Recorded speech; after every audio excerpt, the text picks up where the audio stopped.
नमस्कार विद्यार्थी मित्र हो.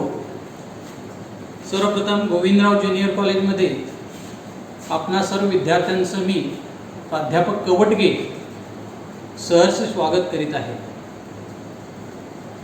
इयत्ता 11वी आणि 12वीच्या वर्षामध्ये मी आपल्याला अत्यंत महत्त्वाचा विषय केमिस्ट्री हा शिकवणार आहे. आणि HSC बोर्डामध्ये केमिस्ट्री विषयाचा नंबर हा फिक्स्ड आहे. आपल्या विषयांचा नंबर किती आहे? 55. यापूर्वी आमच्या सहकारी प्राध्यापकांनी आपल्याला सर्वांना सांगितलेलं आहेच की परीक्षा पद्धती कशी असेल, मार्किंग डिस्ट्रीब्युशन कसं असणार आहे. यामध्ये फिजिक्स, केमिस्ट्री, मॅथ्स आणि बायोलॉजीमध्ये जवळजवळ साम्य असेल. फिजिक्स, केमिस्ट्री आणि बायोलॉजी या विषयांमध्ये थेअरीसाठी तुम्हाला 70 मार्क असणार आणि प्रॅक्टिकलसाठी 30 मार्क असणार. त्यापैकी 20 मार्कांचं प्रॅक्टिकल आणि 10 मार्कांची ओरल किंवा त्यामध्ये ॲक्टिव्हिटी असू शकेल. तर 10वीपर्यंत आपण सर्व विद्यार्थ्यांनी आपल्या सायन्स विषयाच्या प्रयोगशाळेमध्ये जाऊन तुम्हाला शिक्षकांनी डेमॉन्स्ट्रेट केलेले प्रयोग पाहिलेला आहे. आपल्याला सांगायला मला खूप आनंद वाटतोय की इयत्ता 11वी आणि 12वीमध्ये तुम्ही स्वतः प्रयोगशाळेमध्ये जाणार आहात आणि स्वतः प्रत्येक प्रयोग करणार आहात. आणि प्रयोग करण्याची जी मजा असते ती खरोखर लॅबमध्ये गेल्यानंतर तुम्हाला लक्षात येऊ शकेल. गोविंदराव ज्युनियर कॉलेजमध्ये physics, chemistry, biology, electronics, computer या विषयांच्या ज्या लॅबोरेटरीज आहेत त्या 1975 साली डेव्हलप केलेल्या लॅबोरेटरीज आहेत. अतिशय अद्ययावत आहेत आणि हजारो विद्यार्थी या लॅबोरेटरीमध्ये काम करून आज उच्च पदावर काम करीत आहेत. आणि आपणा सर्व विद्यार्थ्यांना सुद्धा इयत्ता 11वी आणि 12वीमध्ये या प्रयोगशाळेमध्ये स्वतःला प्रयोग करायचे आहेत. आणि ती जी आवड आहे, तो जो इंटरेस्ट आहे लॅबमध्ये प्रयोग करण्याचा, तो वेगळाच आहे. त्यामुळे केमिस्ट्रीची लॅबोरेटरी कशी आहे हे मला तुम्हाला आज मुद्दाम दाखवायचं आहे. दाखवायचं आहे म्हणण्यापेक्षा लॅबोरेटरीमध्ये आपल्याला फेरफटका मारायचा आहे. अतिशय अद्ययावत, नीट आणि क्लीन असली आपली केमिस्ट्रीची लॅबोरेटरी आहे. ती लॅबोरेटरी आज आपण सर्वप्रथम बघूया आणि मग प्रत्यक्षात आपण विषयाला सुरुवात करू.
कशी वाटली आमची लॅबोरेटरी विद्यार्थी मित्र हो?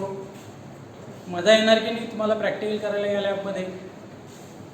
जर तुम्ही प्रयोगशाळेमध्ये आलात तर तुम्हाला प्रयोगशाळेमधून बाहेर जायलाच नको वाटेल. इतकी सुंदर आपली लॅबोरेटरी, इतके सुंदर डेमॉन्स्ट्रेशन, इतके सुंदर साहित्य आपल्या प्रयोगशाळेमध्ये आहे. आपला थेअरीचा भाग हा 70 मार्कांचा आहे आणि प्रॅक्टिकल हे 30 मार्कांचं आहे. तर तुम्ही 10वीपर्यंत सायन्स या विषयामध्ये फिजिक्स, केमिस्ट्री, बायोलॉजी या तिन्ही विषयांचा एकत्रित अभ्यास केलेला आहे. आता तुम्हाला 11वी आणि 12वीमध्ये फिजिक्स हा वेगळा विषय असेल, केमिस्ट्री वेगळा विषय असेल, बायोलॉजी हा वेगळा विषय असेल. आणि जो भाग तुम्ही 10वीमध्ये शिकलेला तोच अगदी विस्तृतपणे 11वी आणि 12वीमध्ये तुम्हाला डिटेल पाहायचं. तुम्हाला केमिस्ट्रीमध्ये अनेक शाखा आहेत. त्यापैकी महत्त्वाची शाखा म्हणजे ऑर्गॅनिक केमिस्ट्री, दुसरी आहे इनऑर्गॅनिक केमिस्ट्री, तिसरी आहे फिजिकल केमिस्ट्री, चौथी आहे बायोकेमिस्ट्री. त्याच्याही पुढे गेलो तर आपण analytical chemistry, industrial chemistry, pharmaceutical chemistry अशा अनेकविध ब्रँचेस केमिस्ट्रीच्या.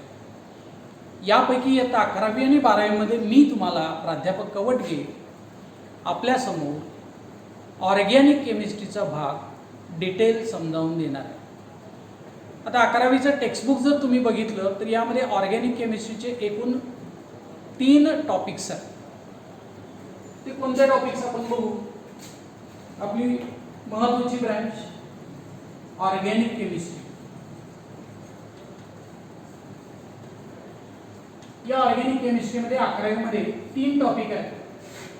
पहिला टॉपिक आहे basic principles of organic chemistry. म्हणजे ऑर्गॅनिक केमिस्ट्रीमध्ये महत्त्वाची तत्वे आहेत याचा डिटेल स्टडी या पहिल्या टॉपिक मध्ये आपण करणार. दुसरा टॉपिक आहे याचं नाव दिलं आहे हायड्रोकार्बन्स. द टेक्स्टबुक मध्ये या टॉपिकचे नंबर वेगळे आहेत पण मी ऑर्गॅनिक केमिस्ट्री मधला क्रम तुम्हाला सांगतोय.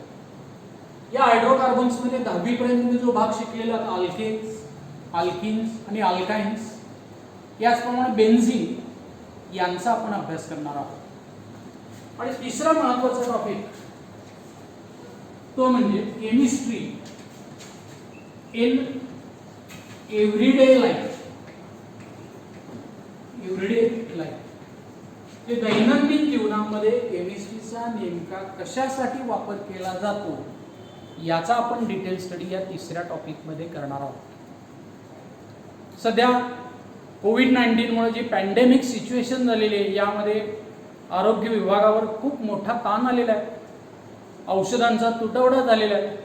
अशी सर्व प्रकारची औषधं जी आपल्याला दैनंदिन जीवनामध्ये लागतात यामध्ये पेन किलर्स आहेत की ज्यांना आपण ॲनर्जेसिक्स असं म्हणतो, अँटीसेप्टिक्स आहेत, अँटीबायोटिक्स आहेत, याचबरोबर डिसइन्फेक्टंट्स आपण वापरतो, आर्टिफिशियल स्वीटनिंग एजंट्स आहेत.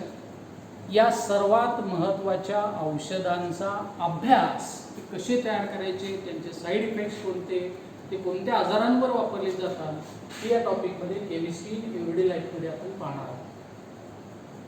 जे तुम्हाला समजलं नेमकं ऑर्गॅनिक केमिस्ट्रीमध्ये काय काय पाहायचं. तर ऑर्गॅनिक हा शब्द कसा तयार झालेला आहे. ऑर्गॅनिक हा शब्द जीवशास्त्रामधला जो ऑर्गॅनिझम आहे त्याच्यापासून आलेला. ऑर्गॅनिझम म्हणजे लिव्हिंग ऑर्गॅनिझम की ज्याला आपण मराठीमध्ये सजीव प्राणी मात्रांन असं म्हणतो. जे प्राणी आणि वनस्पती यांच्यापासून जे मिळालेले पदार्थ आहेत ते ऑर्गॅनिक, त्यांना ऑर्गॅनिक कंपाऊंड असं म्हणलं. आणि म्हणून याच कंपाऊंड्सना तुम्ही 10वी पर्यंत कार्बन कंपाऊंड्स असं नाव दिलेलं आहे.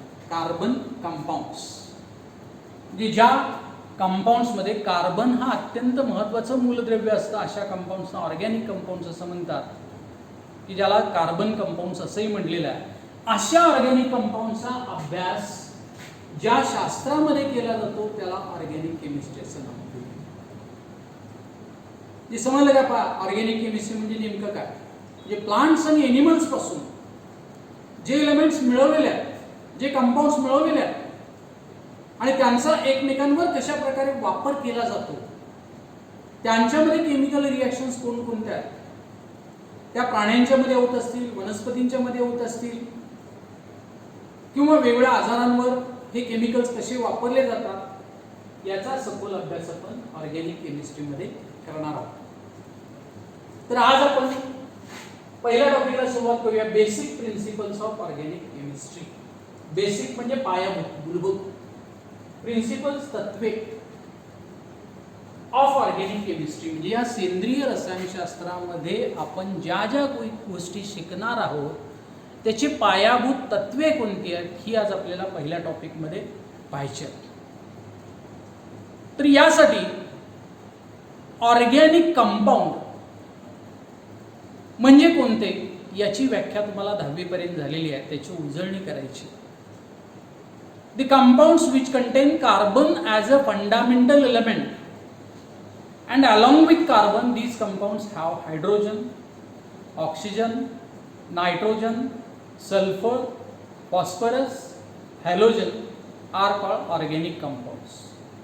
म्हणजे ज्या संयुगांमध्ये कार्बन हे महत्त्वाचं मूलद्रव्य आहे आणि कार्बन बरोबर हायड्रोजन असेल, ऑक्सिजन असेल, नायट्रोजन असेल, सल्फर असेल, फॉस्फरस असेल किंवा हॅलोजन असेल, अशा कंपाऊंड्सना आपण ऑर्गॅनिक कंपाऊंड्स असं म्हणतो. आणि या सर्व ऑर्गॅनिक कंपाऊंडचा स्टडी, यांचा अभ्यास आपल्याला ऑर्गॅनिक केमिस्ट्रीमध्ये करायचा आहे.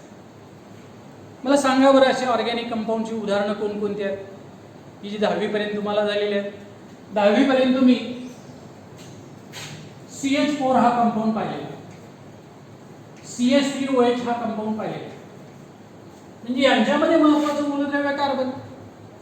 काय नाव आहे CH4चं? What is name of CH4? तर CH4चं नाव दिलेलं आहे मिथेन. हा ऑर्गॅनिक कंपाऊंड.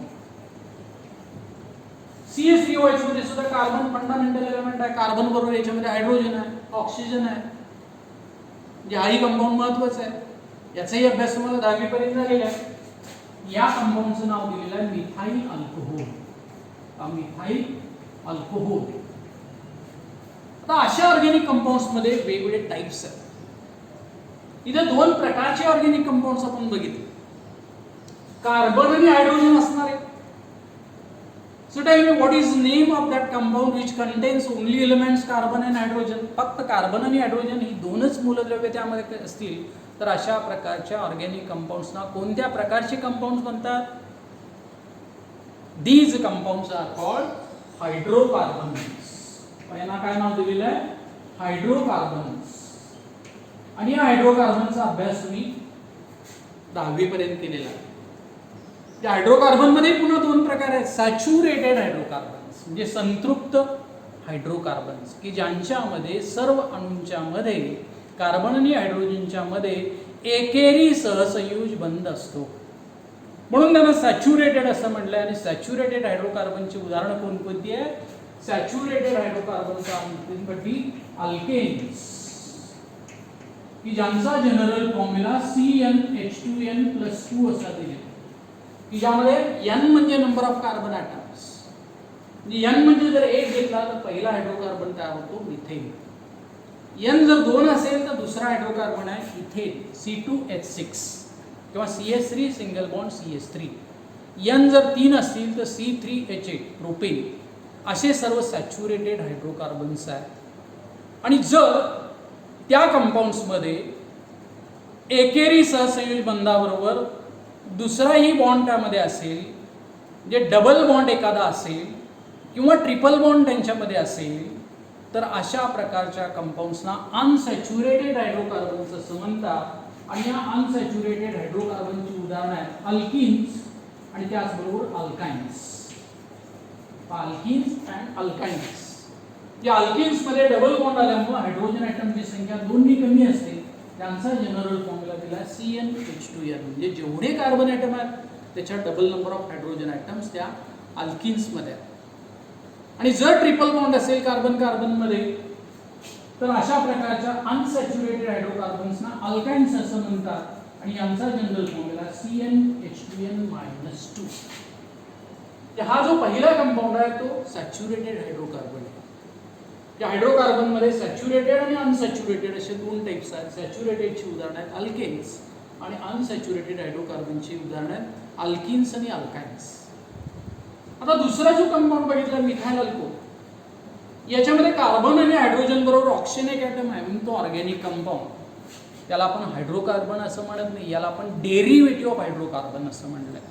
म्हणजे तो हायड्रोकार्बन पासून बनलेला आहे, मिथेन पासून बनलेला आहे. मिथेन मधल्या एका हायड्रोजन ॲटमची रिप्लेसमेंट OH ग्रुपने होऊन तो कंपाऊंड तयार झालेला आहे.